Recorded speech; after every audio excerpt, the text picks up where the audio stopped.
Hello, and welcome to Message in the Middle with Marianne. We all know that life is hard, right? It's messy, it's unpredictable, but it can be wonderful all at the same time. My hope is that we can take a deep dive into self-development topics and explore life's lessons through book clubs, conversations, and interviews. And together, we can uncover the lessons that others have already learned to help us navigate this crazy, wonderful ride called life.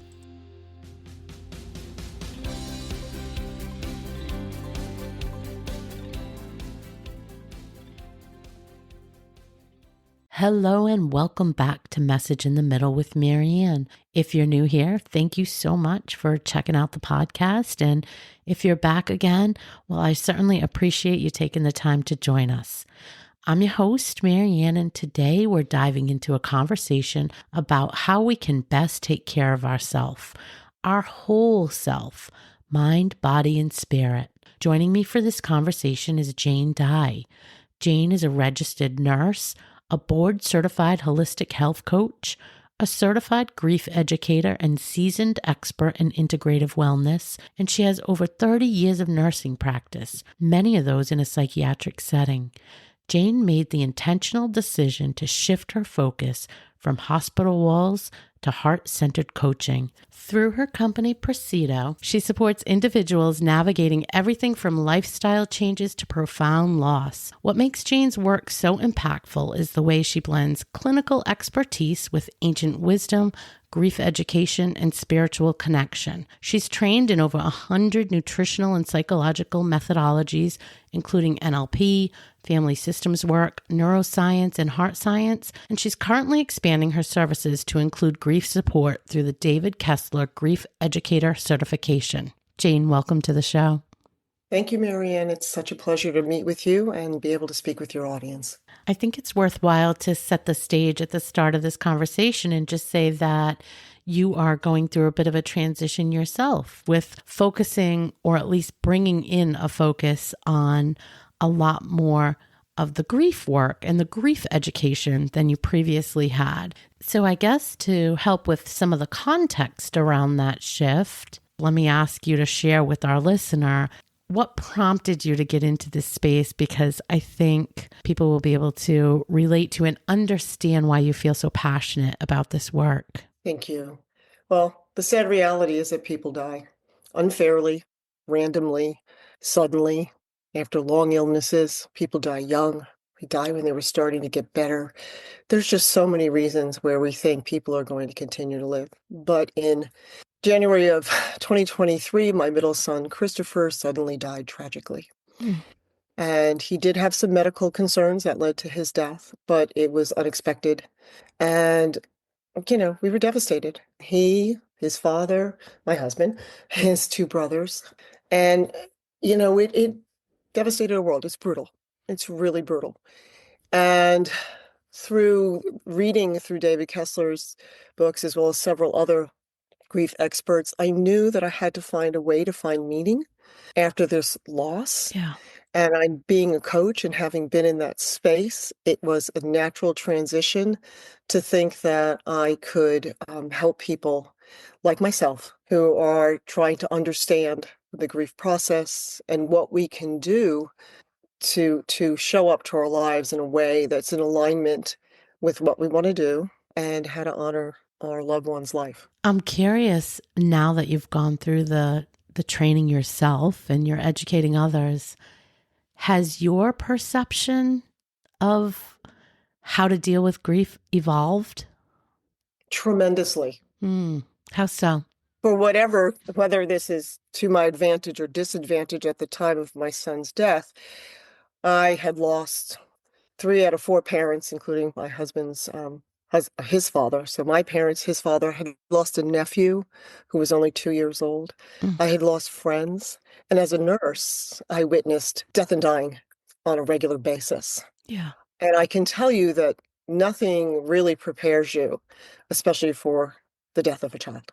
It's out of order. It's not what we expect. Even though he was an adult, it's still the same in terms of not having the future that you thought that child was going to have, or that future that you were going to have with them, Yeah. and all those things that they would do and share with you, those are gone. Yeah. But what's really important to understand is that, grief is always the change you didn't want, and we want to control the uncontrollable. We would either rather feel guilty than helpless. So we want to go back to have a different outcome. So, as we described, it changes everything, but every loss is different and every loss must be honored. So, what has changed is, to your point, how we react to death makes the difference between suffering and resilience and trauma and transformation. So, one person may not see a future at all, given the loss, where another person sees the loss as a prompt to find meaning and take action. And the latter is my case. Some of the books I've read, it was pointed out that many times when a child loses at any age, and this is particularly true when they're young, those other children lose their parents. They're not the same people they were before that loss. So having had that knowledge, and certainly being a different, a wife, partner, that was probably the most essential core value to me that I was going to bring forward, that I was still going to be able to be the wife to my husband had been for many decades, and to show up as best as I could to be the mother that I was to my other sons, and that my deceased son would want me to be in my life. Because as many people I'm sure have told you, and maybe you've experienced for yourself, when we lose a loved one, if we had a close relationship and we had a good one, they don't want you to go on suffering endlessly Yeah. as you move forward in your life. Grief will never end. There is no timeline. It's a very important concept for people to have, because when we care about people, we want to fix them. But the fact is, people in grief are not broken. So there is no need for us to fix them. There are a lot of things we can do to be supportive, and that's something, of course, I'm sure we're going to talk more about going forward. I want to pull out what you said about you knew you wanted to still be the mother to those children, to your other children, basically, that you had been. And I think that sometimes people that are going through grief get stuck in the trying to be what it was versus what it is, trying to sort of get those things in alignment. Because the truth is, as you know better than anyone, you can't really move forward as it was. No, absolutely not. A lot's changed. Mhm. So, how do you find your old self, but really know that some core fundamental things have shifted? Well, I think it's important to understand that all of us are going to experience grief especially if we live a long life. We are going to have loss, whether that's a loved one, whether it's a job, whether it's a home, whether it's a pet. We're all going to experience loss. And while suffering is universal, living through it can make us feel alone and forgotten and alienated. Since, as we, may be aware, that our culture is grief aversive and a society we're really grief illiterate. So grief is what's going on inside, and mourning's what's going on outside. So my view of how I was going to support my family after my son died was actually very flexible. But what I wanted for me and for them is for them to understand that in order to heal, you have to feel. Yeah. You can't go over it. You can't go under it. You can't go around it. You have to go through the process of grief. That being said, as you attempt to do that, create this new version of your life, your new normal, it's important to understand that your experience is unique. Because we lost a child, people would say things like, "Oh, you lost a child, that's the worst." And I said, there is no grief Olympics. Mm, Okay. Like, who wins here? what a great comment. I mean, that's how it came to me. And I said, the fact is, when we approach it as your loss is the worst loss, because it's the one Yeah. you know? And the fact is that, the pain from loss is inevitable. but suffering is optional. Hmm. So people would ask me and ask others I know, so when will you be over your grief? Or when will he or she return to their former life? And I said, as David Kessler says, how long will my loved one be dead? So the fact is, unless he's coming back, this is what I'm going to have to find a way to live with. Yeah. And the goal of grief education and the goal of my journey was to eventually remember him and honor him and live in my life with more love than pain. Hmm. In fact, people will say to me, you're becoming a grief educator. God, isn't that depressing? And I'll say, no, I walk into people's lives when they are the most challenged. And although I can't take their pain away any more than I can get them to eat copious amounts of leafy greens necessarily, Right. I can make it better. Yeah. And help them through it. Right. Yeah. I want to just take 1 second to acknowledge something that you said. And it came up in the episodes when I did a series on grief before. And I think there were a lot of people surprised by it.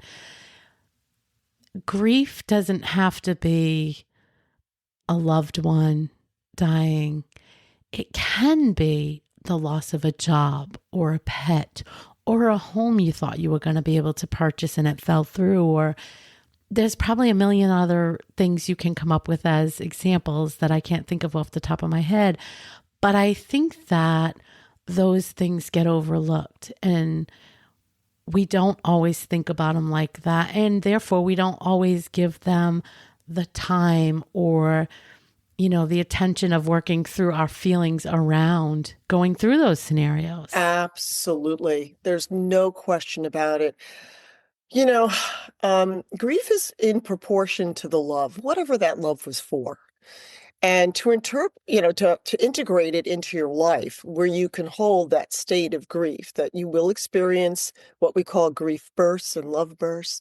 When you find that you're overwhelmed by that pain, even further along your journey. I mean, early grief is in the first 2 years. It really, if once you get into year number 3, and again, this is all very subjective, but you do have a different sense about where your grief is at if you've had the support that people need to encounter whatever loss it may be. But the whole idea is as you integrate it, you bring your loved ones with you, or that experience, those things that you wanted with you, then you don't leave the love behind. So maybe that one house that you thought, you were going to live in, that was like your dream home, it slipped away. That doesn't mean that dream can't be realized in a different way Yeah. under, different circumstances.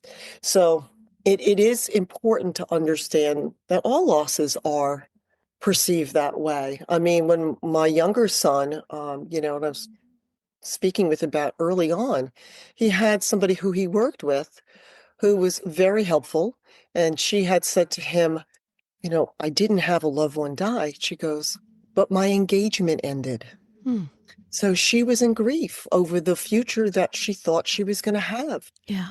So she was very supportive. And I think, to your point, I think people feel they're incapable sometimes of understanding that emotion.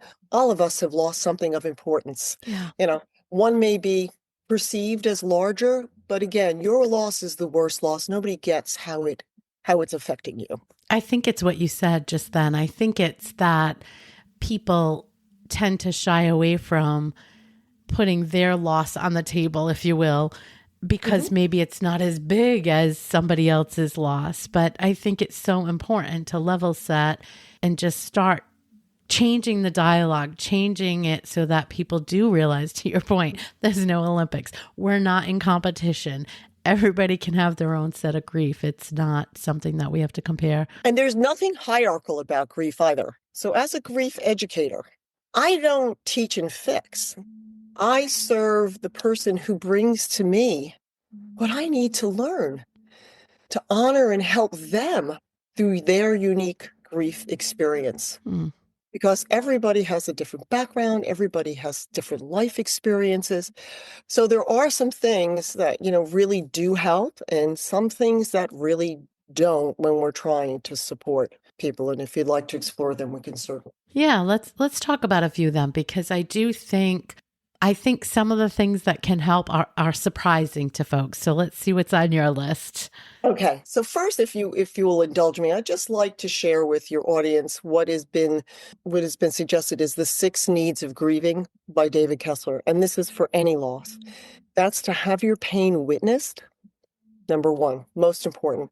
Number 2, to be able to express your feelings, to release the burden of guilt, which many people have, and to be free of old wounds. So things that have happened to us in the past, they get activated by grief and may affect your interactions with others, to integrate the pain with the loss, as we mentioned, and ultimately to find meaning in life after loss.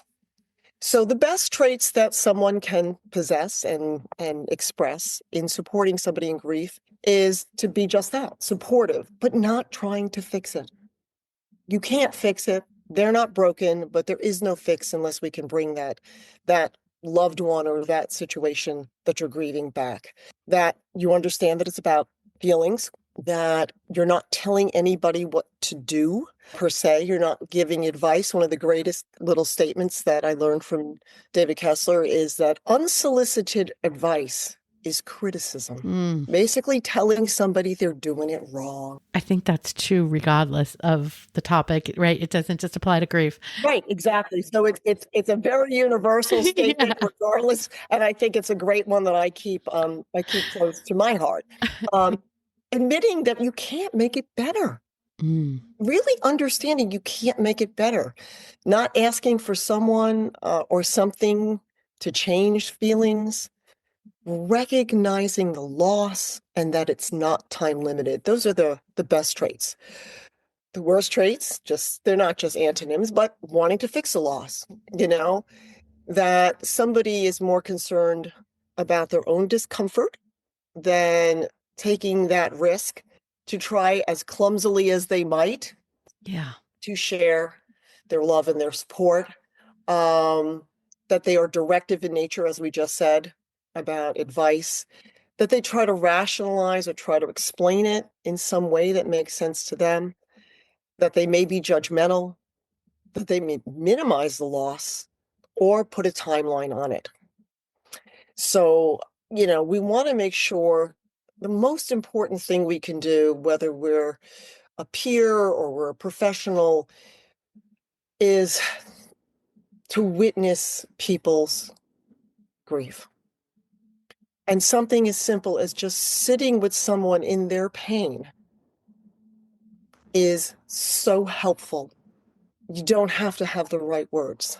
That being said, there are some really great things you can say and some some things that are not really helpful. So again, things that you could do to help: sit with them, listen to whatever they say without trying to fix it. Let them know that the pain, if you've had experience with loss in particular, that the pain will change in its own way, in its own time. Affirm the enormity of the loss, that you get it on some level, that this is a life-altering experience. Check your own discomfort. Acknowledge that grief needs dedicated time, and acknowledge them if they are taking time for their grief. Because there are a lot of people who think, a week off from work and snap back right to it and here we go.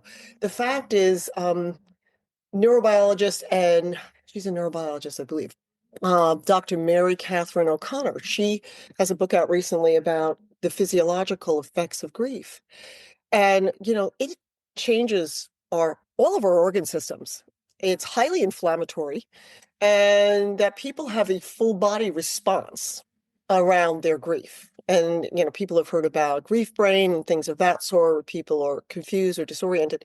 That does happen, because what has happened, as she describes it, is that we are amputated from the we.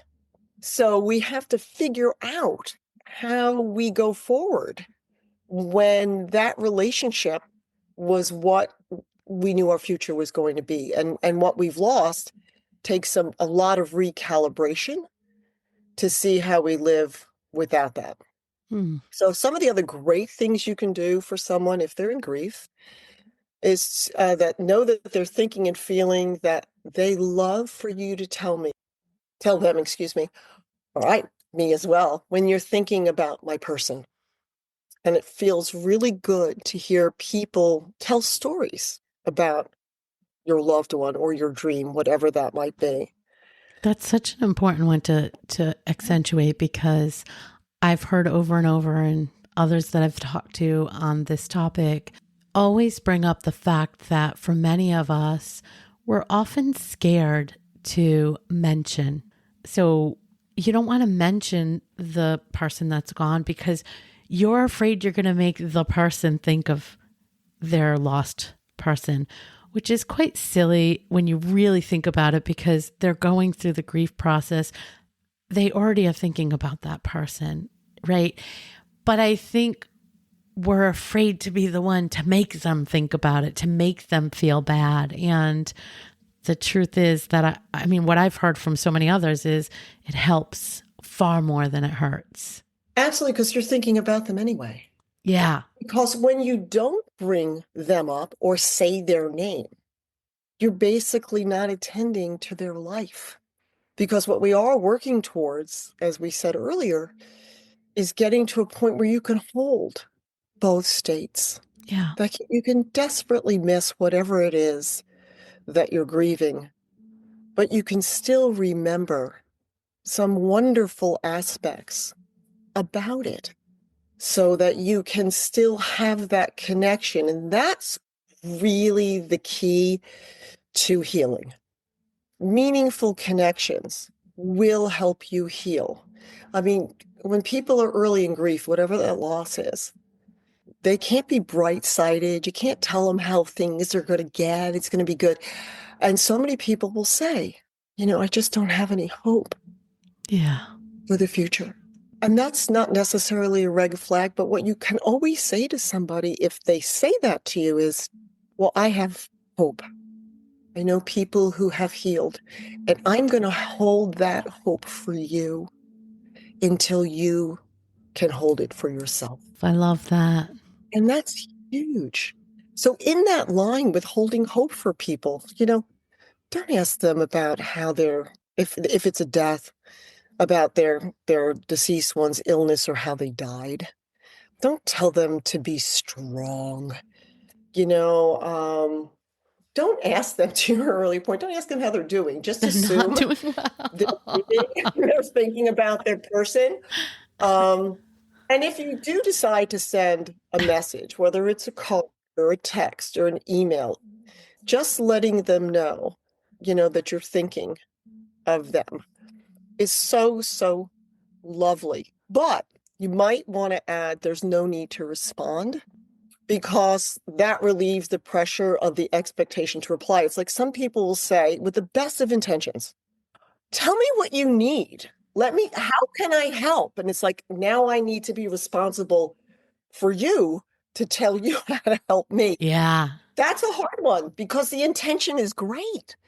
But for the person who's grieving, who hopefully has, especially in early grief, has enough energy to even shower or eat or brush their hair or whatever it may be, that is not helpful. It's intended to be helpful. Another one that's intended to be helpful.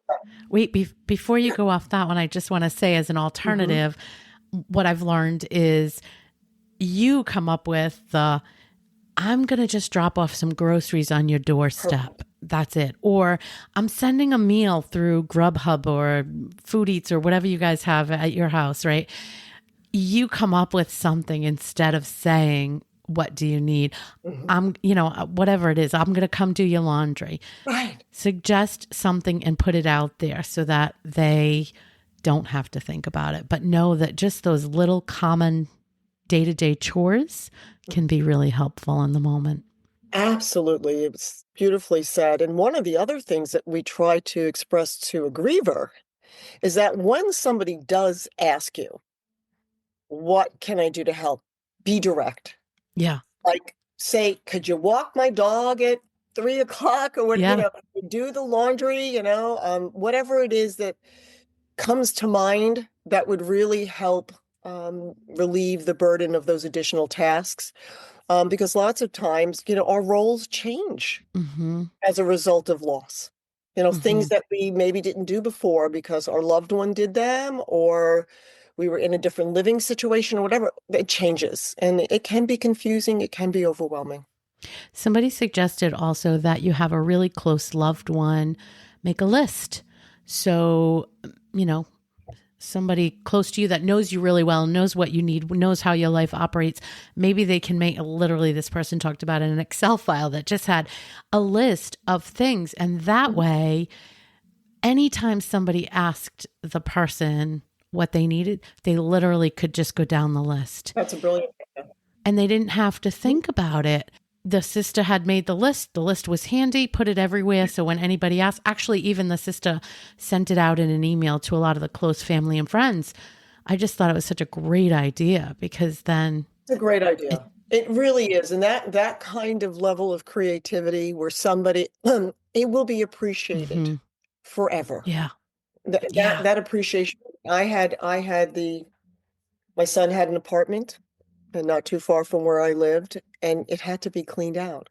Mm. And my brother-in-law and my sister-in-law said, we'll do that for you. Mm. It was the greatest gift they could have given me at that time, Yeah. to confront that environment that was his home with his things and memorabilia. They brought whatever wasn't going to be donated back to me. Yep.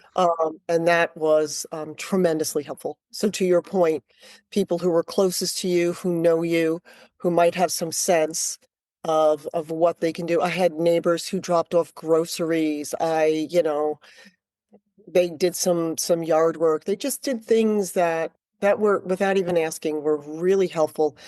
And the messages were great. Mm-hmm. And what I do want to say on that note, when we're talking about messages, like I had a friend, as I mentioned to you in a previous conversation, she didn't know what to say and didn't say anything to anyone, one of her best friends, for 2 years after her son had died. And when she learned about mine, she said, do you think I should get in touch? I said, absolutely. She goes, but it's been 2 years. And I said, if you explain to her, I know this is going to sound unbelievable, but I think about you every day, because I do. I think about your son every day. And I have been paralyzed with decision anxiety about what to write you to try to let you know that I'm trying to understand the depths of your grief, your experience. I said, just write from the heart Yeah. and tell her you're sorry that it took you this long Yeah. and that you're there for her. Can I do this or can I do that? And most people will understand. Yeah. Some might not, but most will. I mean, I got a message from somebody who said, I'm sorry I wasn't there at the beginning, but I have a son who struggles with addiction. And your story was too close to me because we only almost lost him a few times. Yeah. And your reality is the one that I dread. And I didn't know how to talk to you about it. And I wrote her back. I thought it was one of the bravest, most thoughtful things she could do to get in touch with me when she was in so much anticipatory grief herself Yeah. for what her life might be like. Honesty is always, it's always going to win. It's always going to be the right thing to do, is just be honest. We all fail. We all fall short. Uh, We all get stuck.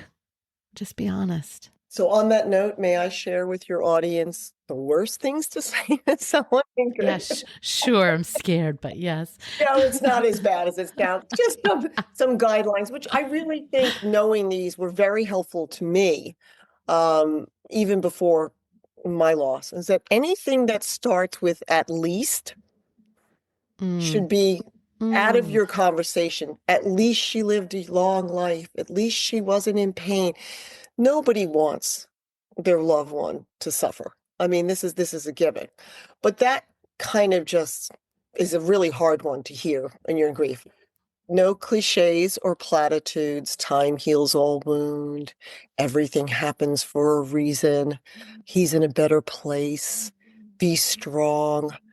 I know how you feel. Unless you've lived that, you probably don't. And even if you have, again, We all have our own unique grief. Yeah. Aren't you over it? You know, he or she's been dead for a while now.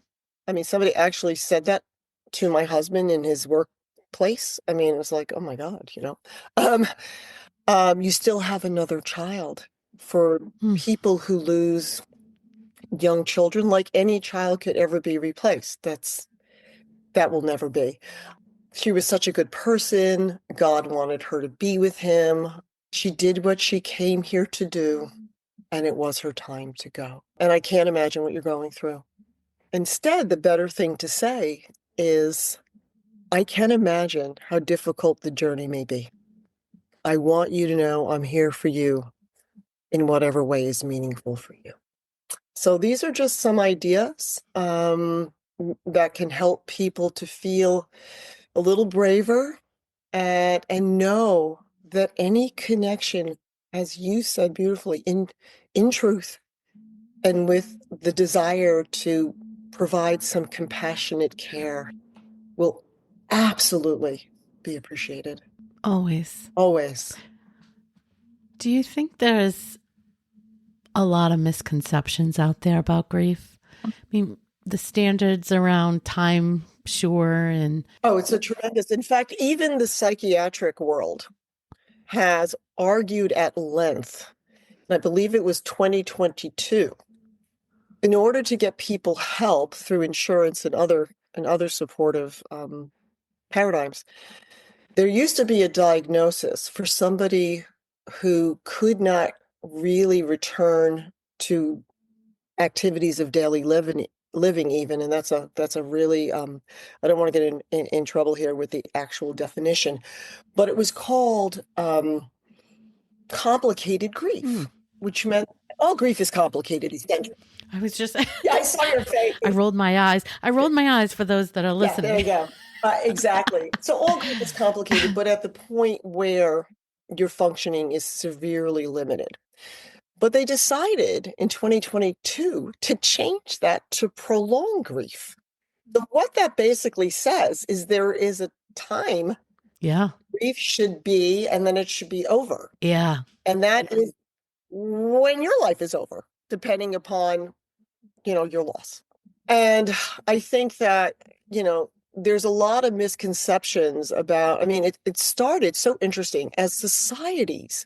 We spent a lot of time living with each other's in families, extended families, and communities that really weren't separated by distance and time.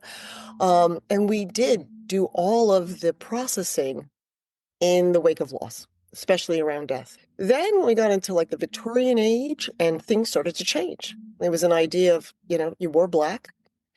Widows had X amount of time, widowers had X amount. I mean, there were actually constructs derived by, I'm not quite sure what, method at that time to say what seemed like a reasonable period of time to grieve.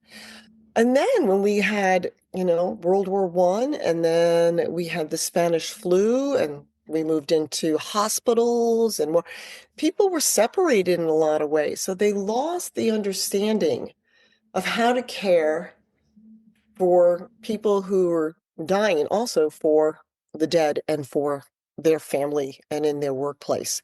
I do think that especially in the United States, we have a real striving for Mm. productivity in a way that doesn't necessarily support somebody in their grief process. I mean, some companies have 2 days off for grief and are expecting you in that period of time to just be able to return to work with the same level of energy and focus. And I can tell you from my own experience, from my husband's experience, that just isn't what it is. But when you do have compassionate, supportive people in those environments who kind of get it, even if they all don't, but some do, Yeah. that is enormously helpful to work through it because, and then we do have some vast difference between how men and women are perceived in grief, what their roles are, how they mourn, and how they grieve. So as I mentioned to you, my husband and I grieved in very, very different ways. I was the person who dove into every book to read about people's experiences, to kind of see what could be expected, kind of check myself on where I was at. That was not really something for him because he had some old wounds related to the death of a brother. When he was 13 years old, his brother died, and nobody talked about it. Hmm. And so he was a teenager and was very atypical, and people didn't know how to talk to him about it. So, you just kind of tuck it away Yeah. and you move along your life, and he's a successful guy. Yeah. As a result of losing our child, It all comes back. it Yeah. it all came back. And in some memories that had been blocked for so many years that have come back incredibly vivid. And he is healing through those, but you do need to have Yeah. conversation like we're doing now. You do need to be witnessed, and you have to have some realistic expectations of what that process might be. So that's where grief education is really helpful to get a sense. I mean, in the Compassionate Friends, where I'm a co-leader here in Charleston, it's a group for bereaved parents, siblings, and grandparents. It's a peer-to-peer support. But what people find out is like, oh my God, my experience is normal. Yeah. Other people are going through this. These are the things they question. These are the things they struggled with. And it's important to know, this is a key concept I really want to share with you and your audience, and maybe you've heard this before, but it's important to know that one's grief doesn't get smaller over time, but the person in grief will get bigger. So in their own way, they can learn to grieve with more love than pain. Mm-hmm. And it is possible. And I see that through my work now and through my own process. I see that that's possible.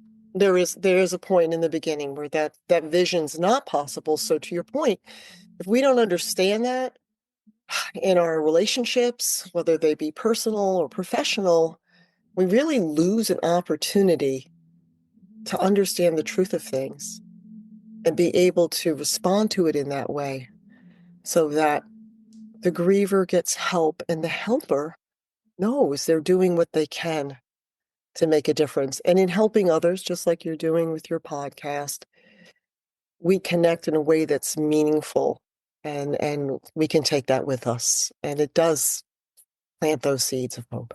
Yeah. I think that's so important. Those peer-to-peer sessions you're doing. I think it's like anything else. I mean, it's not like anything else, but whenever you're going through something, being validated, hearing that you're not alone, having community to support you in wherever you are in that step, or maybe to pull you forward and say, hey, I've already done these three things and I feel like they might help you. So here, let me tell you about them. They're so important. So I can't imagine why they wouldn't be equally, if not more important in a scenario like deep grief, Mm-hmm. deep loss. Mm-hmm. Any help you can get like that, surrounding yourself with people, learning and sharing, I think it's going to always be helpful. Well, as we said earlier, people want to make it sometimes more complicated than it needs to be to really be effective. And if you can just be there and be in pain. I still have one of my dearest friends almost every day. She has a very challenging life situation also. She didn't lose a child, but she suspects that he will predecease her because of his complex medical condition. And every day we exchange a heart emoji. Hmm. It's just the sweetest, tenderest little gesture that comes in, and I know she's thinking about me, and she knows I'm thinking about her. I love that message, because when you said if you could just be there, I was going to jump in and say, and that doesn't have to be physically. So I think just sending a quick text, and maybe you don't even feel comfortable having a face-to-face conversation with the person. Maybe that's just too difficult to do for whatever reason. Maybe you have your own stuff you're carrying, like that person you said who kind of was seeing the future of her own son. Just reaching out in a text, it still lets them know you're there. So Absolutely. any form of support is always going to be welcome. Right. As long as the only expectation is that they know that you just want to reach out because you can. Yeah. And Be there. that is part of it too, as you know, especially with loss. In the beginning, a lot of people gather around and there's a lot of activity. And as time goes on, people can get stuck in their isolation. Yeah. They can withdraw in ways that they didn't before. And a gesture like that can really just make somebody feel like, okay, I'm not alone in this. Yeah. Make all the difference. It does. I love that. Well, if you had to leave one message, because you've left certainly a lot of information, and it's wonderful. I think, we just need to make sure that there's more and more talking about these kind of things, so there's more awareness. What would the one thing be if you could only leave one message? As long as you can lean into love, you'll always find a way to care for yourself and others and make a meaningful connection that can help someone heal. I love that. Well, I appreciate you and the work you're doing, and I can totally understand why you're so passionate about it. I would like to point everybody, is your website the most active? Is that the place or the easiest way for people to get in touch with you? Yeah. It's the easiest way. Yeah. That, and also on an Instagram page. I do have some Facebook though, but in order to really connect with me, they can reach me. My website is just my name. It's janekdye.com. And I offer people just a free initial conversation. If they just want to have a conversation with me about my grief experience, what they could hope if they were to get support from a professional, or just have resources that they could explore that would help them just feel like they could connect to themselves and to the world in a way that supports their grief. I love that. And thank you for being so sharing and open with us. I will put your website in the show notes so folks can grab it in case they didn't catch it. I just want to say out loud, your last name is Dye, D-Y-E, for anybody that's looking for you. But I know. We will put the link. Circumstances, it's quite an interesting parallel, That is a little ironic, I must say. I hadn't thought about it, but it is a little ironic. But I will put it in the show notes so folks can find you. But thank you so much for your time today. It was a pleasure. Thank you so much for having this conversation. Thanks so much for listening to today's episode of Message in the Middle. I hope you found something in this conversation that reminded you that you're not alone and that midlife isn't about winding down. It's about waking up. You're not done. You're just becoming. If this episode speaks to you at all, please share it with a friend who needs to hear it. And if you're enjoying the show, I'd be so grateful if you could take a moment to leave a review. It really helps other women find this community and this podcast. Until next time, take care of yourself.